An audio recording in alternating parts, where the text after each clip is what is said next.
Ciao a tutti ragazzi, benvenuti in questo nuovo video. Io sono Max, lì come al solito c'è Andy e abbiamo una recurring guest che è Jen di SSL. Welcome and welcome back. Andy, Max, welcome it's back. a pleasure to be here again in Milan to visit you. It's a pleasure. Allora, Jen è venuta a raccontarci un po' le novità di SSL che un po' tutti ormai conosciamo, ma adesso ce le spiega bene nel profondo, che sono l'SSL Revival 4000 e il 9000. Adesso lei ci spiegherà tutto bene. Allora, ci spiegherà tutto in inglese. Ci saranno i sottotitoli, quelli messi da YouTube, e per qualsiasi cosa ovviamente che non capite ma volete, scrivetelo nei commenti che poi vi rispondiamo, eccetera eccetera. Quindi Jen, amazing, to you. Thank you. So what an exciting time it is to be here, because we've got these two brand new products, two channel strips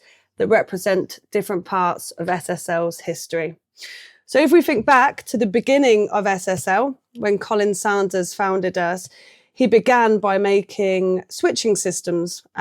Those systems used solid state components and they used logic gates, which is where the name solid state logic comes from. Now, he had a big history of electronics. He built his own studios. He loved music. He began by making his own consoles. The first one was called the Acorn console.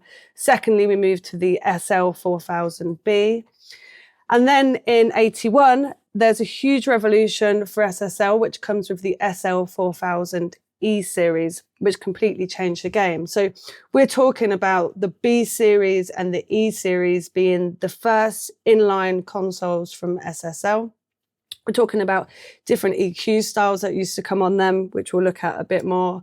But we're thinking about the beginning of SSL, where there was complete versatility. We were revolutionizing the studios, things like total recall, EQ designs, preamp designs. There was so much that went into making these consoles, and we're really proud of the history that we had with them. Now, after huge success with the SL4000E, after that was the G series, the SL4000G series. And then after some real redesign of the preamp stage to create this really ultra clean input stage, we released the SL9000J. So when we're talking about those different styles, we think about the 80s, which was the 4000 series consoles that really went to, they helped to establish the sound of the 80s. There was so many artists using them. They were being used with people like Peter Gabriel, Bob Clearmountain, Chris Lord-Alge, Tom Lord-Alge, everybody. Absolutely. Everybody. And then we moved to a 2000s era, which was the J series, which that again went to sort of establish the sound of the 2000s, where you've got, you know, more of an R&B influence, perhaps Jay-Z, Beyonce, Dr. Dre, big. So there was these two certain parts, an 80s SSL sound, which we all know from using the consoles, but then a more modern, which was a super clean, super wide sound of the 2000s. And we've taken both of those different eras of SSL and put them into the two new channel strips, which is the Revival 4000 and the Super 9000. Now, let's just quickly take a look down each channel strip here, and we'll start with the Revival 4000. So we start with an input stage here, and this uses the original JT115KE Jensen transformer coupled mic transformer that was found in the original E-series consoles. Then we've got a trim stage here, and that will come into a bit more detail because actually the way we gain stage both of these channel strips is the way that we can make them really sing to us. Then on this one, we've got a de-esser, which is taken from the B series console. And that not only works great with vocals, but things like taming cymbals and overheads, it's fixed at a 7K frequency. And it, you need to be careful because it can be quite aggressive, but a really nice feature on that. And actually you could be nice and aggressive with it should you want to. Then over here, we've got the dynamic section. So a compressor, gate and expander. And on the 4KB version, this has been redesigned on the AFX, the original AFX chip. So it's a component recreation of the original chip that was found in the 4000 consoles. And it's been designed in a way that you could do all of the same tricks that you could do on those 4000 series. So it could be a light tickle, it could be aggressive, it could be very versatile in terms of dynamics. Then we move on to the filters and EQ section. So this is a traditional SSL 4-band EQ, where we have a variable Q on the mid bands and either a bell or a shelf on the low and the high filters. Now, what's different on the 4000 is there was two very famous EQs on those, the black 242 EQ and the black O2 knob EQ. And here you'll see that we've got the black O2 knob EQ, and that's plus minus 15 dB of gain. But over here, we've got the black knob EQ. So we can really quickly just put the original black 242 EQ shape in, which gives us plus minus 19 dB. But what I quite like about that is the black one gives this nice sort of aggression. And this is, of course, based on the E-series EQ, which means it's a constant Q. So as we gain and boost, we can be really aggressive. So it was always known as an aggressive style EQ. Then over here, we've got the routing stage. Now, much like the versatility that we had on all of the original consoles, is because that routing stage is because we can move any piece of processing into any order. So staying true to the original consoles. And then we've got an output trim here. We've got insert paths too. So we can sidechain two units together and create a stereo pair. And we can change our metering section here to be either the input or the output. Now, just quickly to note the microphone gain here. So the microphone gain is, of course, controlling that mic gain, but we can also insert a line level signal and use that microphone gain to drive into that Jensen transformer. We can then use this trim pot just to tone that back ahead of processing, or we could use that to drive into all of our processing stages and trim out at the here. So with the trim pots, we're able to really gain stage our unit to correctly go back into our DAW. Yeah. I know you've been having a lot of fun already with the Revival 4000. Yes, a lot of fun. And we've got such huge, people that have been using the original 4K consoles, have got their hands on it and really like how it's completely true to the original consoles, but in this modern workflow. Yes, it's a great unit for the modern studio. Exactly, and I think we saw the 4KB was always huge with sort of rock engineers. It was aggressive at the time, perhaps alternative styles, and that not as many people. The 4K is from back in the 80s. Many people have used it, but in terms of actual rack mount equipment that's available, we've got the 4KB plugin, which allows you a software emulation, but this is you could have a piece of a 4K console at home and achieve those which is incredible. Yes. Exactly. And then it led very nicely into last week, where we got to launch the Super 9000. So as I said, this has taken the modern, clean, transparent, wide SSL sound and putting it into a unit. Then the Super 9000 here, let's look, because we've got a different input stage here. So we've got a microphone and line input section on the back, and with the Revival 4000, that's all one input stage. But on the Super 9000, we've also got this VHD sort of saturation technology here. So if we come in on the microphone input, we've got a super analog input, which is our preamp design that it was a specific design choices made to achieve ultra low noise, ultra transparent sound. But then the VHD was a technology that we created because we do like to add those. we can always add color after, but you can't take it away. So we've got this ultra clean input stage, but then the opportunity here with the VHD technology to drive, to add second and third harmonics or a blend of, and we can use this microphone to drive into that. So dependent on how much we drive is dependent on how much saturation we achieve. But we can do that on the microphone signal, but we also we've got on the line input stage. So if we go over here and press the flip button, we're completely switching the circuits around. So we can run line level inputs into that VHD drive as well. So nice for DAW, for reprocessing things from the DAW. For the mixing stage, you can use the preamp as well because you have the line in. Exactly, exactly. So that's a really nice feature on there. Then we move into, the dynamic stage here, and moving on to the filters and the EQ. Now this EQ is the pink. This is the pink knob 292 EQ that was found in the G series.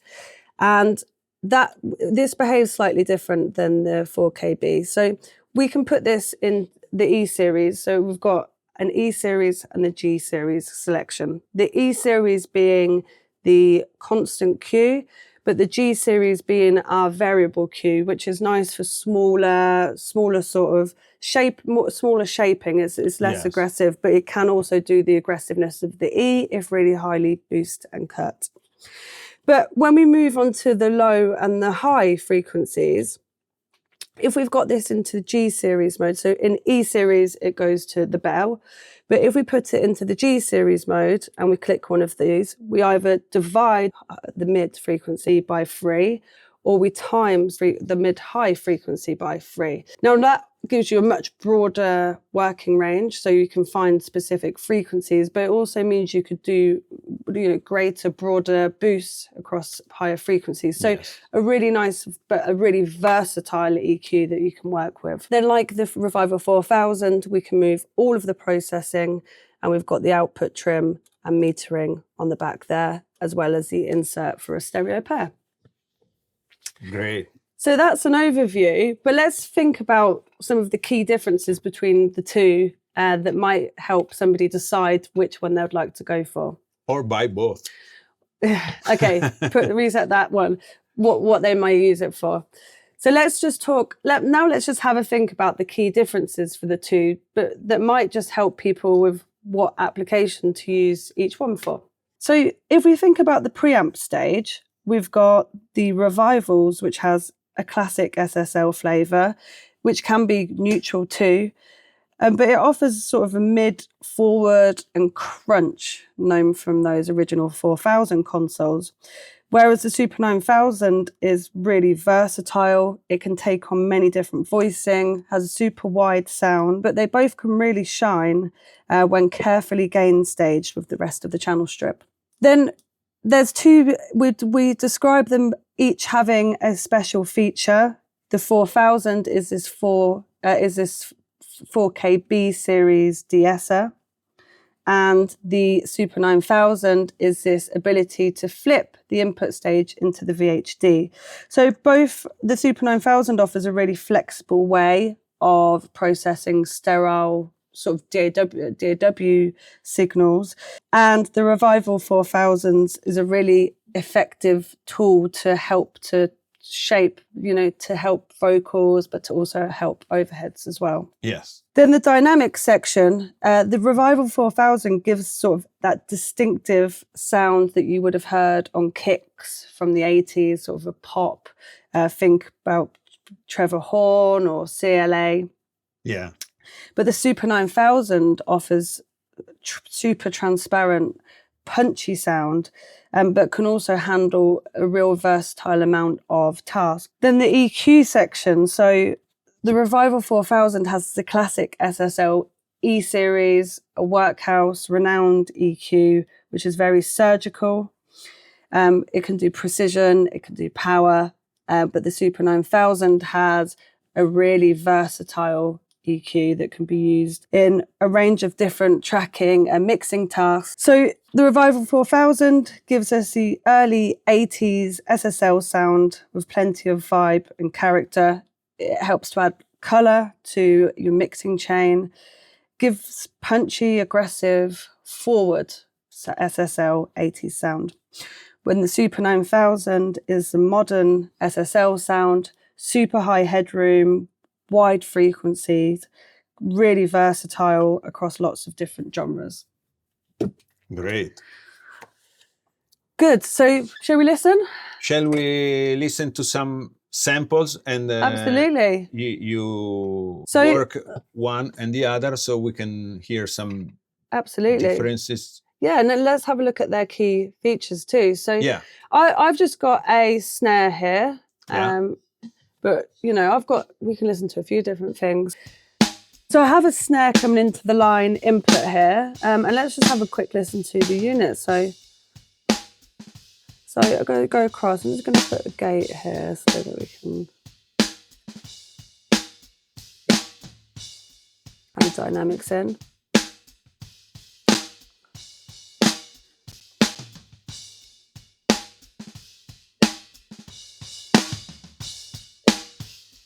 Just do a light tickle on the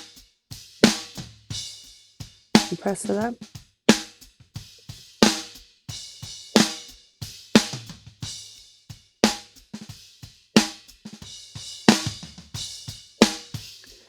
And then we've got these filters in, so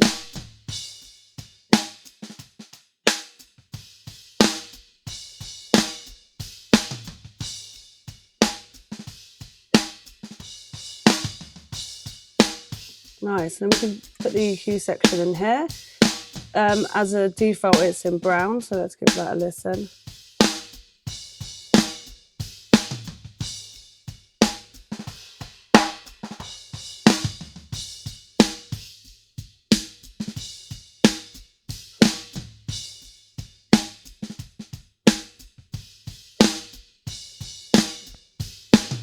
Yeah, that black, the more aggression from the black. Yeah. Really easy just to put that in as well. Really like that, being able to just quickly switch between brown and black styles.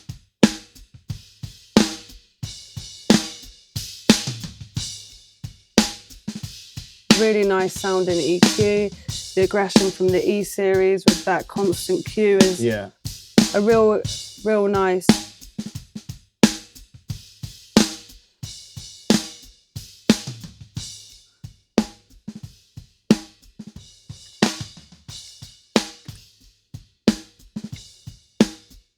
And then you can bypass the EQs here.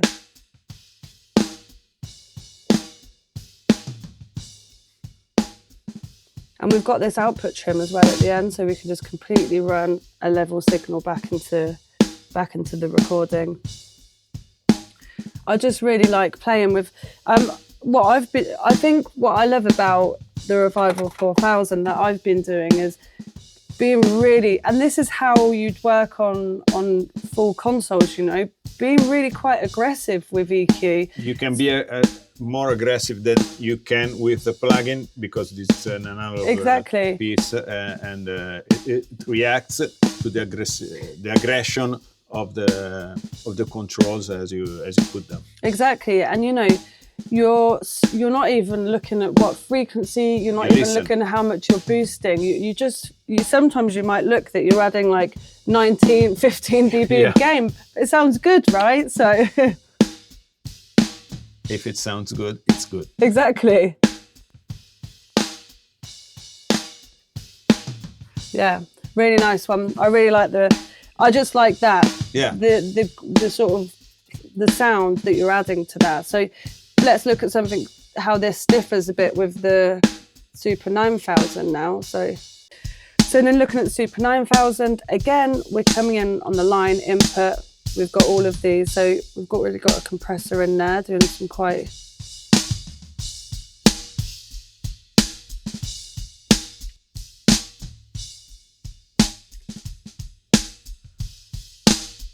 And I really like how wide and deep you can already hear this going. So we've got that EQ in already as well. So let's just get that and sort of.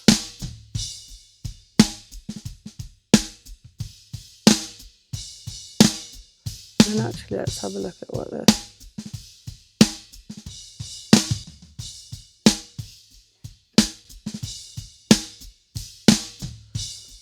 And if we just demonstrate some of these, if we put this in G series mode and just,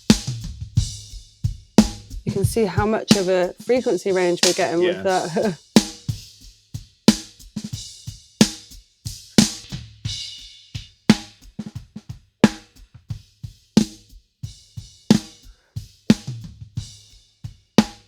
We get such a huge wide range. And I really like this on the overheads. Yeah. This pink, on the highs. So this pink 292 EQ adds a really nice on the highs. And you know, with the processing, we can then compress a bit more on that high after we've boosted really high on the EQ. So with both of them, the versatility of being able to change all that processing into your preferred order allows you to just make the unit sing. And with these trim controls, just completely gain stage to put this in the correct order. They're so versatile, like the consoles are also known to be. Yeah.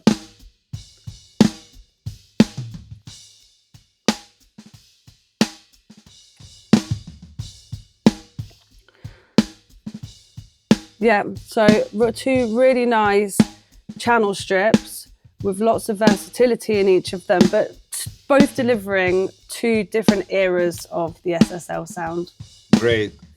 Two great pieces of equipment that we love.